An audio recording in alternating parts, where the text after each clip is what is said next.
এবার আইলাইনার লাগানোর পালা। এটা আমার মেকআপ করবার মধ্যে সবথেকে বেশি ডিফিকাল্ট লাগে, জানেন।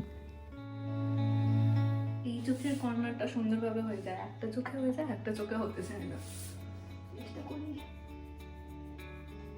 দুটো চোখে সমান হয়নি জানি, কে আর ভাবছি। যাক বাবা, যাই হোক করে আইলাইনারটা তো লাগিয়ে নিয়েছি, এবার কাজল লাগানোর পালা। আমি এখানে মেবিলিনের কলাসেল কাজলটাই ব্যবহার করছি, আর এখানে মাস্কারা হিসাবে আমি মেবিলিনের যে স্কাই হাই মাস্কারাটা আছে সেটা ব্যবহার করছি। সবশেষে একটু মুখের যে হাই পয়েন্টগুলো রয়েছে সেগুলোতে একটা ফ্যান ব্রাশের মাধ্যমে অল্প করে হাইলাইটার লাগিয়ে নেব। ব্যাস, সবশেষে লিপস্টিক লাগানোর পালা। আমার সব থেকে পছন্দের জিনিস, জানেন। তবে আপনারা অনেকেই কমেন্টে আমাকে অনেকবার জিজ্ঞাসা করেন আমি কি লিপস্টিকের শেড ব্যবহার করেছি। তো আমার না লিপস্টিকের মধ্যে বেশ 3-4 ধরনের শেডকে একসাথে ব্যবহার করতে ভালো লাগে, তাতে দেখি কালারটা একটু হলেও অন্য রকমের আসে।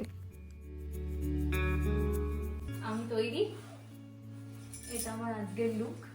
আর তাও রাজা কি পরেছে দেখাই। রাজা পরেছে ব্লু কালারের পাঞ্জাবি, আমরা দুজনে ম্যাচিং ম্যাচিং।